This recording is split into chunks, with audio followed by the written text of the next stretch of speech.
Good afternoon. This is the news at 1 on Dominion Television, Ibadan. I am Osayanoma Saba. First, the headlines. Federal government begins overhaul of NYSC scheme, plans teachers and medical corps. On the foreign scene, Kenya court convicts 4 ant traffickers, fines each $7,700. United States, China to hold talks in Switzerland amid Trump's trade war. And in sports, Fratesi extra time winner takes Inter past Barca into UCL final.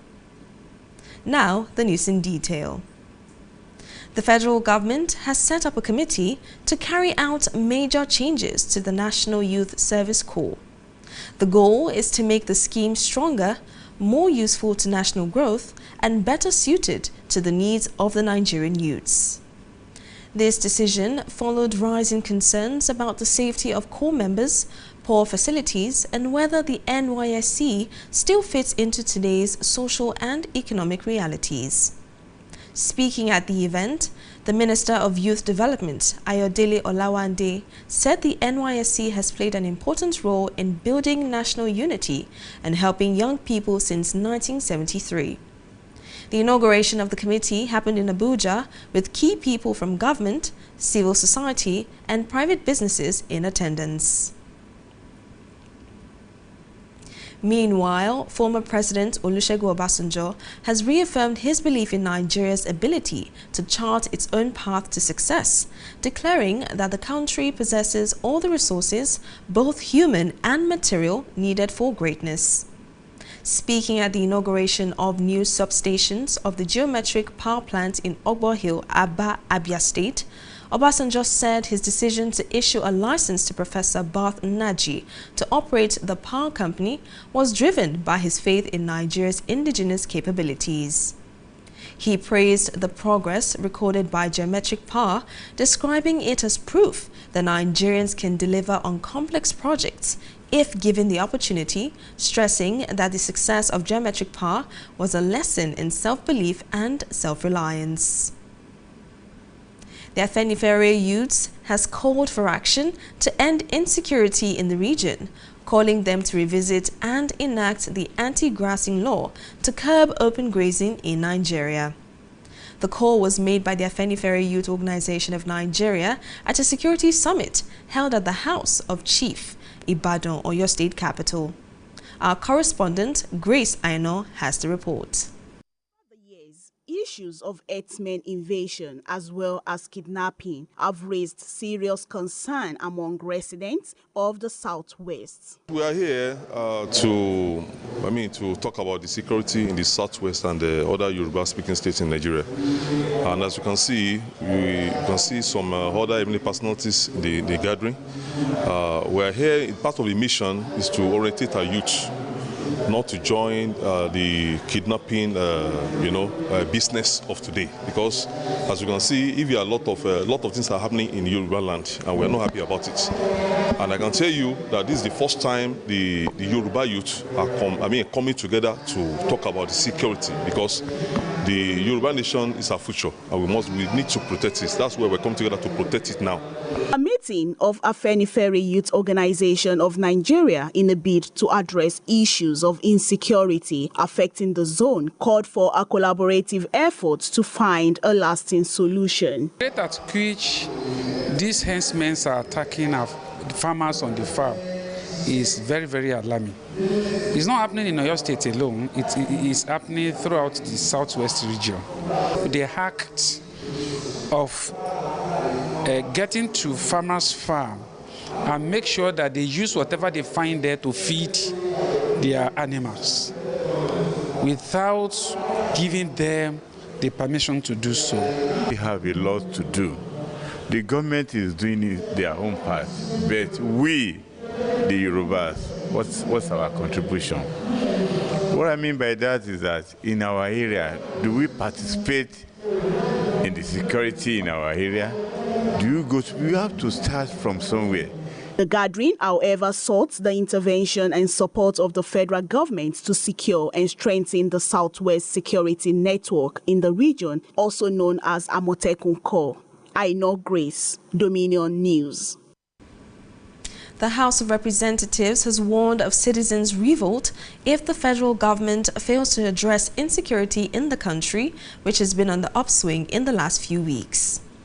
This follows Senate President Godswill Akpabio's statement to his colleagues that the insecurity and powerless state of the nation's economy are stretching the patience and resilience of Nigerians to the limit, asking them to respond with legislative actions.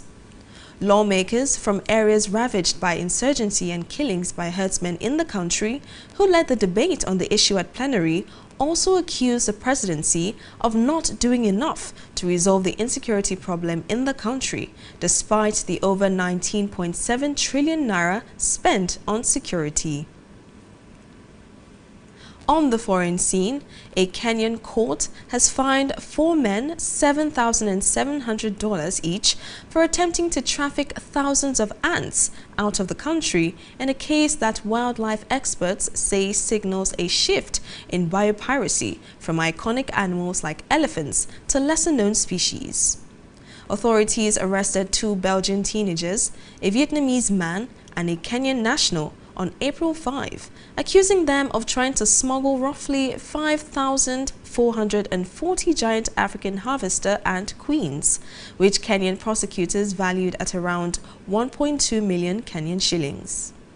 However, retail prices in the UK suggest the haul may have fetched as much as $1 million if it had reached European shores, where ant keepers maintain colonies in large transparent vessels. The United States and China will hold trade talks in Switzerland this week as the nations and the world's 2 largest economies seek to de-escalate tensions that have led to a de facto mutual trade embargo. The talks would be the first official engagement between Washington and Beijing on trade since U.S. President Donald Trump slapped a 145% tariff on Chinese goods, prompting a retaliatory 125% duty from China. China's Ministry of Foreign Affairs said in a statement that U.S. Secretary of the Treasury Scott Bessent and U.S. Trade Representative Jamieson Greer will attend the talks for the U.S. side, while Chinese Vice Premier Han Lifeng will represent Beijing. Israeli attacks on Gaza have killed at least 16 people as its more than 2-month blockade of the besieged and bombarded enclave has caused acute food shortages, accelerating starvation of the Palestinian population. The Israeli attacks were scattered across Gaza, with 3 people killed and several wounded in a strike on a house in Jabalia, north of Gaza, and 8 killed in a strike on a home in Khan Yunis city in the south. The attacks come as Gaza's Civil Defense Agency said that 31 people had been killed and dozens wounded after an Israeli attack on a school sheltering displaced people in a Bureij refugee camp in the Central Strip. Talking sports. Italy midfielder David Fratesi has moved Inter Milan into the Champions League final with an extra-time winner, which gave the Italians a stunning 4-3 triumph over Barcelona, 7-6 on aggregate. Fratesi won a tie for the ages under a downpour in Milan when he lashed home in the 9th minute after great play from Marcus Thuram, sending a packed and rocking San Siro wild with joy. Simone Inzaghi's team will face either Arsenal or Paris Saint-Germain at the end of this month in Munich, which will decide if they have a chance to be crowned Kings of Europe for a 4th time after coming out on top in an epic contest. You can visit our website on www.dominion.org.ng to watch us live and interact with us. You can also follow us across our social media platforms: Facebook, Instagram, TikTok, YouTube and LinkedIn at Dominion Broadcast, and on X at DominionCast. That ends news at 1. I am Osarinoma Saba.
Ẹ káàsán, èyí ni ìròyìn àgbáyé lórí móhùnmáwòrán Dominion tá a kalẹ̀ sí ìlú Ìbàdàn. Adùnọlá Ọlábọ̀dé lóníròyìn yìí. Ṣáájú ẹ̀gbọ́n àwọn kókó tó wà nínú ìròyìn ọ̀hún. Ìjọba àpapọ̀ orílẹ̀-èdè Nàìjíríà ti bẹ̀rẹ̀ èròǹgbà láti ṣe àtúntò tó múnádóko lórí àwọn ọgbà tó jẹ́ ti agùnbánirọ̀ lórílẹ̀-èdè yìí láti fi èròǹgbà wọn lórí ètò ìlera àwọn tí wọ́n wà níbẹ̀. Lórí ìròyìn ilẹ̀ òkèrè, ilẹ̀ Kenya ti wọ́ àwọn 4 ọ̀tọ̀ọ̀tọ̀ lọ síwájú ilé ẹjọ́ lórí ẹ̀sùn wípé wọ́n ṣe bẹ́ẹ̀ kó àwọn kòkòrò rìnrìn àjò lọ́nà àìtọ́ tí wọ́n ní owó wọn jẹ́ iyebíye owó dọ́là. Nílẹ̀ United States àti ilẹ̀ China ti gbèrò láti jókòó ìpàdé pọ̀ pẹ̀lú ọ̀rọ̀ lórí àwọn ọ̀rọ̀ ètò ọrọ̀ ajé tó ń bẹ́ sílẹ̀ lákòókò ìṣèjọba Trump. Nínú ìròyìn eré ìdárayá, Frattesi ti ṣe bẹ́ẹ̀ léwájú tó sì mú ikọ̀ rẹ̀ léwájú kọjá ikọ̀ Barca lẹ́yìn tí wọ́n ṣe àtúntò àti àfikún àkókò fún wọn nínú ìdíje. Wàyí o, ẹ̀gbọ́n ìròyìn ọ̀hún lẹ́kùnrẹ́rẹ́. Ìjọba àpapọ̀ orílẹ̀-èdè Nàìjíríà ti gbèrò tó sì ti gbé àwọn ìgbìmọ̀ kalẹ̀ láti túbọ̀ ṣe àwọn ohun tó tọ́ àti eléyìí tó yẹ fún àwọn àjọ ọgbà ìtúnirọ̀ eléyìí tó jẹ́ ti àwọn agùnbánirọ̀ lójúnà àti jẹ́ kí àwọn ọgbà ọ̀hún kí wọ́n léwájú kan kí wọ́n sì jẹ́ kí ó jẹ́ eléyìí tó ní agbára káàkiri lórílẹ̀-èdè yìí lójúnà àti mú kí ọjọ́ iwájú àwọn ọ̀dọ́ nílẹ̀ yìí kó jẹ́ eléyìí tó gbéwọ̀n. Ìpinnu yìí ló ń wáyé lẹ́yìn ọ̀rọ̀ táwọn tí wọ́n wà ní ọgbà agùnbánirọ̀ ti ṣàlàyé tí wọ́n sì ní àwọn ohun táwọn ní láyìíká àti agbègbè náà ló jẹ́ eléyìí tí kò yẹ tí kò sì tó fún ìtẹ̀síwájú ètò ọrọ̀ ajé. Ní báyìí, lákòókò tí ẹni tó jẹ́ mínísítà fún ìdàgbàsókè àwọn ọ̀dọ́ tó ń ṣàlàyé níbi àgbékalẹ̀ ètò kan, ìyẹn ọ̀gbẹ́ni Ayọ̀délé Ọláwándé, níbẹ̀ ló ti ń ṣàlàyé wípé ìpele àti ohun tó tọ́ àti eléyìí tó yẹ ló jẹ́ àwọn agùnbánirọ̀ lórílẹ̀‐èdè yìí tí wọ́n ń gbé lójúnà àti rí wípé wọ́n jẹ́ agùnbánirọ̀ àti àwọn ọ̀dọ́ tó yóò mú kí ọjọ́ ọ̀la orílẹ̀‐èdè Nàìjíríà kó múnádóko. Nínú ìpele ọ̀hún ni wọ́n ní wọ́n ti bẹ̀rẹ̀ láti ọdún 1973 tó sì jẹ́ wípé ìfilọ́lẹ̀ àwọn ìgbìnà ọ̀hún ni wọ́n fi lọ́lẹ̀ ní ìlú Àbújá pẹ̀lú àwọn ṣàǹkóṣàǹkó nínú ètò ìjọba àwọn ará ìlú àtàwọn tí wọ́n jẹ́ olùdókòwò tí wọ́n wà níkàlẹ̀ níbẹ̀. Ẹ̀wẹ̀, ààrẹ tẹ́lẹ̀ rí lórílẹ̀‐èdè Nàìjíríà Olóyè Olúṣẹ́gun Ọbásanjọ́ ti fìdí ìpinnu rẹ̀ hàn lórílẹ̀‐èdè Nàìjíríà wípé orílẹ̀‐èdè Nàìjíríà gbéwọ̀n láti lè takọ̀ngbọ̀n pẹ̀lú ìtẹ̀síwájú àṣeyọrí. Lákòókò tó ń sọ̀rọ̀ yìí ló ní orílẹ̀‐èdè Nàìjíríà ó ní gbogbo ohun tó tọ́ àti eléyìí tó yẹ lóhun àlùmọ́nì láti lè jẹ́ kí ìtẹ̀síwájú ó dé bá orílẹ̀-èdè yìí. Lákòókò tó ń sọ̀rọ̀ níbi ìfilọ́lẹ̀ àgbọn ohun àmúṣagbára kan ìyẹn ní Òkè Ọ̀gbọ̀ tó wà nípìnlẹ̀ Abia lọ́hùn-ún, níbẹ̀ ni Ọbásanjọ́ ti ń ṣàlàyé wípé ọ̀pọ̀lọpọ̀ àwọn ohun tóun rí tóun sì fi fọwọ́ sí bí ẹnìkan tí ó jẹ́ ọ̀jọ̀gbọ́n Bath Unaji láti lè rí pé òun kọ́wọ́ rìn pẹ̀lú ọ̀rọ̀ rẹ̀ fún ìdàgbàsókè àgbọn ọ̀hún ní ohun tóun rí wípé àwọn ọmọ orílẹ̀-èdè Nàìjíríà wọ́n kápá rẹ̀ láti ní ìtẹ̀síwájú ara wọn. Níbẹ̀ ló ti ń gbóríyìn fún àgbọn ohun àmúṣagbára náà tó sì ń ṣàlàyé wípé ó dá àwọn lójú yeke pé àwọn ọmọ orílẹ̀-èdè Nàìjíríà wọ́n tó bẹ́ẹ̀ wọ́n sì jù bẹ́ẹ̀ lọ pẹ̀lú àwọn ohun àmúṣagbára àti eléyìí tó bá jẹ́ àǹfààní tí wọ́n rí láti lè ní pé ìtẹ̀síwájú kí wọ́n má bàa rọ̀gbọ̀kùn lé ẹnikẹ́ni lórí ọ̀nà àti dádúró wọn. Àwọn ọ̀dọ́ Afẹ́nifẹ́re tí wọ́n kóra wọn jọ pọ̀ lórí ọ̀rọ̀ kan tí wọ́n ní ó ní ṣe pẹ̀lú ètò ààbò lórílẹ̀‐èdè Nàìjíríà pàápàá lẹ́kùn ilẹ̀ Yorùbá ń bí ni wọ́n ti ń ké sí àwọn tí wọ́n ń daran jẹ lọ́nà àìtọ́ láti túbọ̀ jẹ́ kí wọ́n wà lábẹ́ òfin kí wọ́n sì rí orílẹ̀‐èdè Nàìjíríà gẹ́gẹ́ bí ohun tó ní òfin nínú.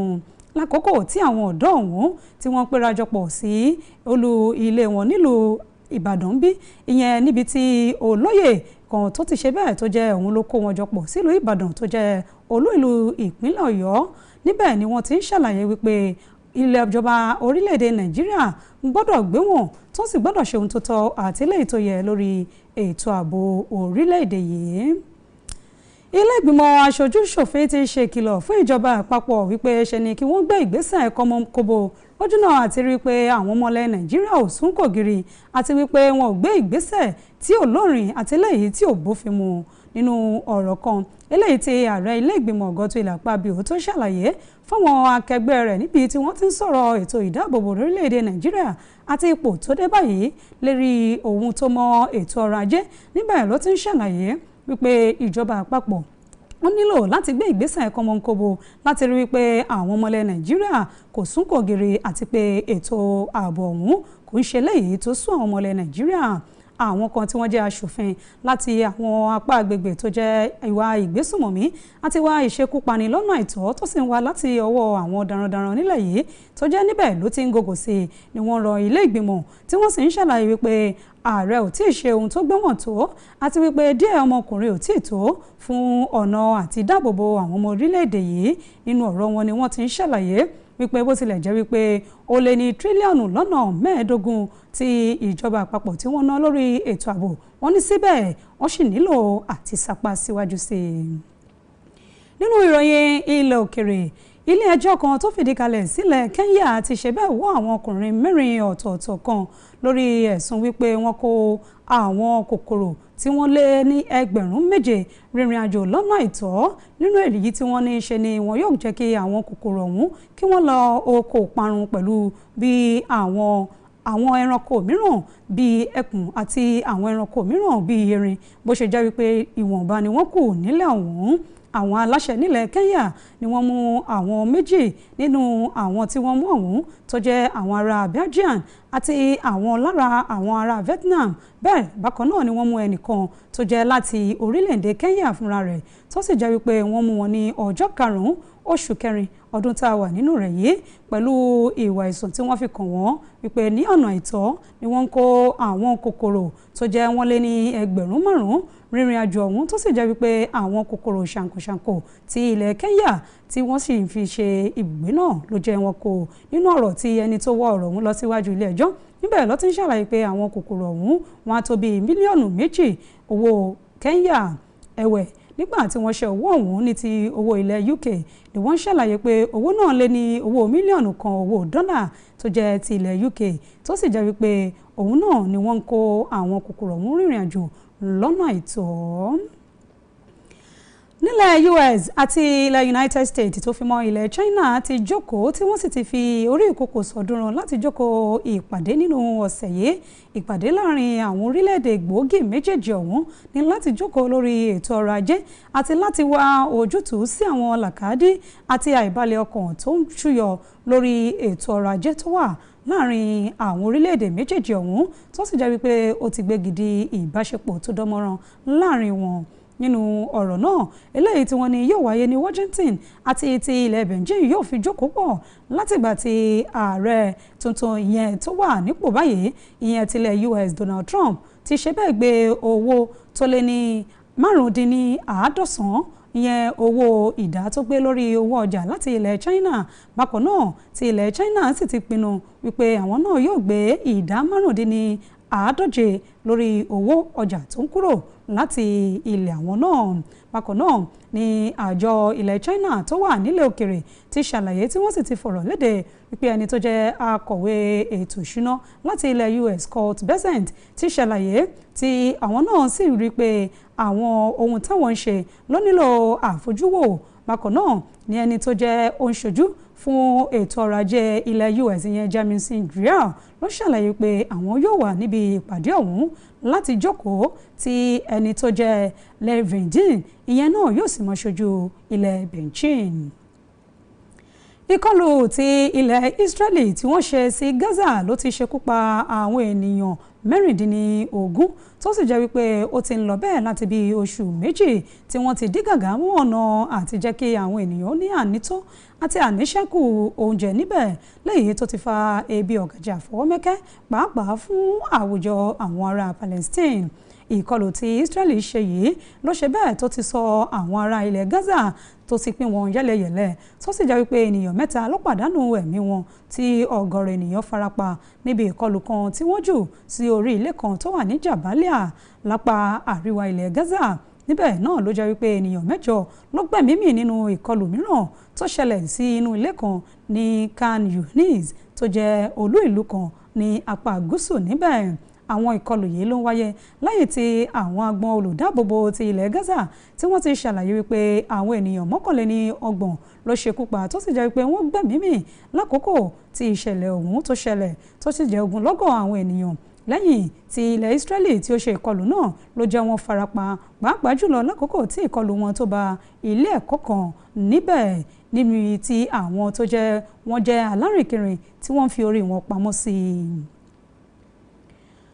Nínú ìròyìn eré ìdárayá ẹni tó jẹ́ olùgbábọ́ọ̀lù àárín gbùngbùn fún ti ìtàló ìyẹn David Fratesi ló ti ṣàlàyé tó sì jẹ́ wípé òun náà ló léwájú tó mú Inter Milan lọ sí èbúté ògo nínú ìdíje ti Champions League tó jẹ́ àṣekágbá lẹ́yìn tí wọ́n fún wọn ní àkókò péréte sí i níbẹ̀ ló ti jẹ́ kí ikọ̀ ìtàló ọ̀hún kí wọ́n léwájú pẹ̀lú ikọ̀ 4 àti ikọ̀ 3 lórí ikọ̀ Barcelona lẹ́yìn tó súyọ sí ikọ̀ àmì ayò 7-6.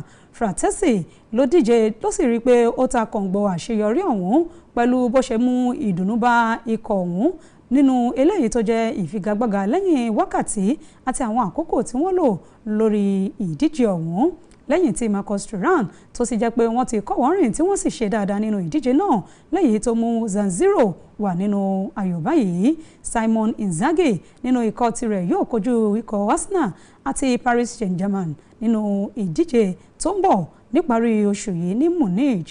Eléyìí ni yóò sọ bóyá ààyè ṣì wà fún wọn láti jẹ́ ẹni tó léwájú tí yóò sì máa gbadé fún ilẹ̀ Europe lélẹ́yìí tí yóò fi ara hàn gẹ́gẹ́ bí ẹlẹ́ẹ̀kẹrin irú rẹ̀ tó ń wáyé lákòókò tá a wà yìí. Ẹ lè darapọ̀ mọ́ wa lórí ìkànnì ti alátagbà wa yẹn lórí dominion.org.ng láti wò wá ketekete àti láti bá wa sọ̀rọ̀ lórí rẹ̀. Bákan náà lẹ́lẹ̀ máa tẹ̀lé wa lórí àwọn orí ìbánisọ̀rọ̀ wa lórí ayélujára bíi ojú òpó Facebook wa, Instagram, TikTok, YouTube àti LinkedIn lórí Dominion Broadcast àti lórí ojú òpó X wa lórí Dominion Cast. Ìròyìn àgbáyé ọ̀hún kò jù báyìí lọ fún ti òní. Adùnọlá Ọlábọ̀dé lóníròyìn yẹn. Ẹ ṣeun tẹ́ ti darapọ̀ mọ́ wa.